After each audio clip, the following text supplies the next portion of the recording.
air yang menggenang, tanah yang berlumpur, udara yang lembab.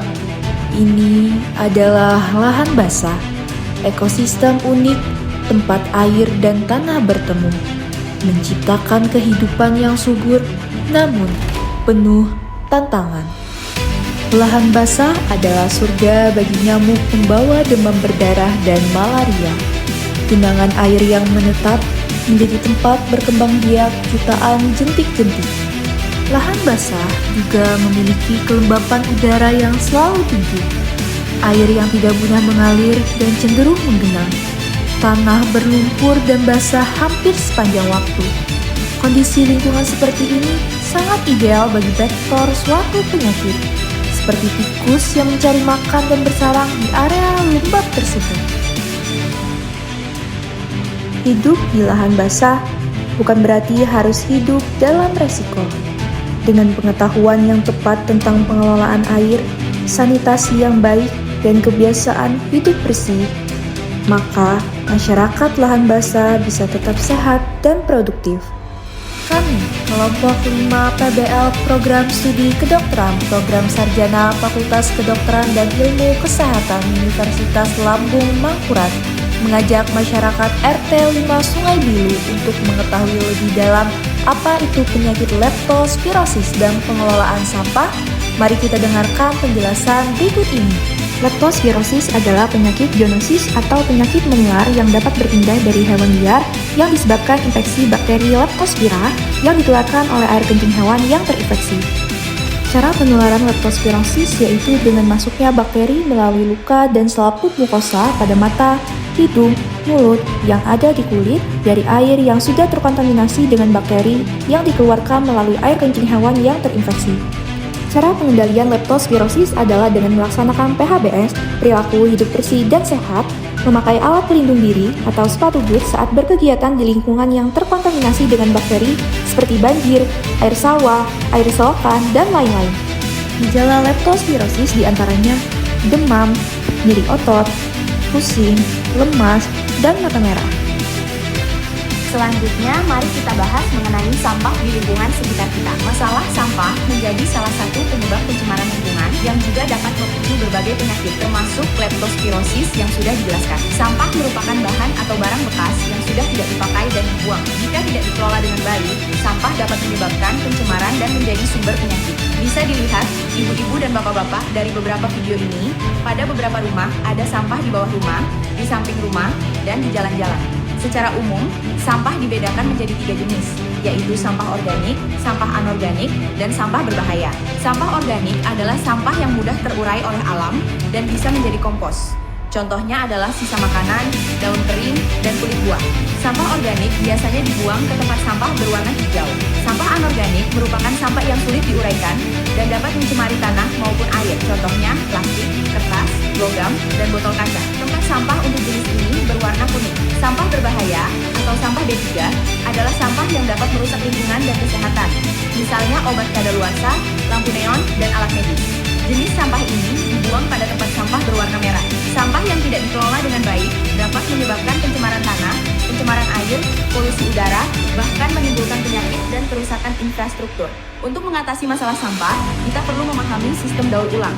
Mari kita bersama-sama menjaga keberlanjutan masa depan dengan menerapkan prinsip 3R, yaitu reduce, reuse, dan recycle. Reduce berarti mengurangi penggunaan produk yang berpotensi menjadi sampah. Reuse artinya menggunakan kembali barang yang masih bisa dipakai agar tidak langsung dibuang. Recycle adalah proses mengubah barang bekas menjadi produk baru yang berguna. Beberapa sampah yang bisa didaur ulang yaitu plastik, kertas, dan logam. Sebagai kesimpulan, sistem daur ulang merupakan cara efektif untuk mengubah sampah yang tidak terpakai menjadi barang berguna. Daur ulang memberikan banyak manfaat, di antaranya mengurangi limbah yang berakhir di tempat pembuangan akhir, menghemat sumber daya alam, serta mengurangi polusi lingkungan. Dengan memilah dan mengelola sampah, kita dapat menjaga kebersihan lingkungan dan membantu keberlanjutan bumi. Selaku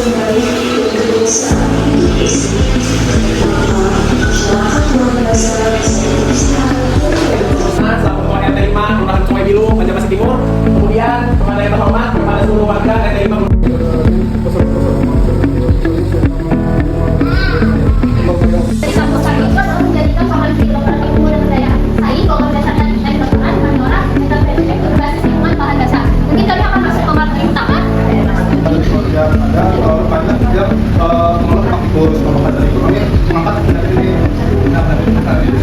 materi bulan kita 2025 untuk salah satu rumah ada 5 orang jelas untuk di Banjarmasin alhamdulillah belum ada jelas yaitu pada lapor tindakannya.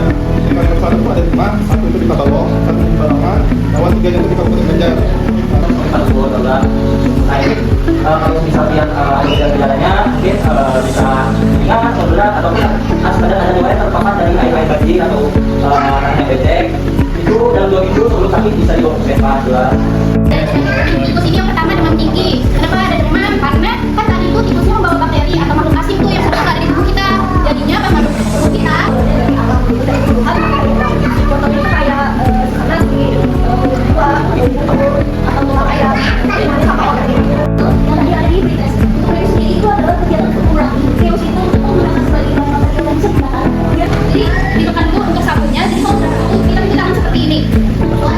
Lagi sudah soal dari pokok bayi mungkin ibu yang adanya anak bersihkan anak sering. Menjelaskan dulu apa sih itu nyaman sehat. Nah, nyaman sehat itu adalah suatu ruangan khusus untuk membuang kotoran dari tubuh. Kemudian lantai itu terdapat air, yang mana nyaman sehat itu juga memerlukan yang namanya penerangan dan ventilasi yang cukup. Bapak sekalian, sini selanjutnya Ulun akan bantu menjelaskan tentang pemberantasan sarang nyamuk yang ada di rumah kita, khususnya di bagian WC dan juga tempat sampah. Yang pertama di sini mungkin buat dapur biar bisa tutup dengan rapat. Kemudian yang terakhir itu menyingkirkan dan aplikasi fisik yang baik seperti apa sih? Nah mungkin fungsinya tentang dua bagian sederhana. Nah itu sudah sebelum kita sudah makan itu kita harus cuci tangan. Nah cuci tangan tadi sudah dijelaskan oleh teman teman bagaimana cuci tangan itu seperti apa? Cuci tangan menggunakan sabun dengan air yang mengalir. Oke, jadi bapak ibu air bersih sama air konsumsi itu ada 2 hal yang berbeda bapak ibu. Kalau air bersih ini air yang kita gunakan untuk bau mandi, kita gunakan untuk beraktivitas, bisa diolah dulu atau kita gunakan sumber air lain bapak ibu. ya. Setelah ini kita akan buka sesi pertanyaan kepada Bapak Ibu dari Bu Hadian. Apakah ada yang bertanya? Jadi ada yang efektivitas.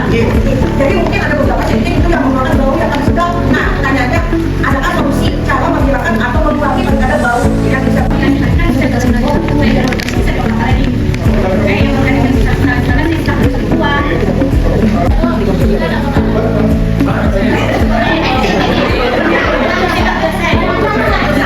Waktu biasa itu karena ada awan suara tahunya tuh misalnya bila makan dulu jam awal ada basi lah ada perut. Jadi kalau misalnya ada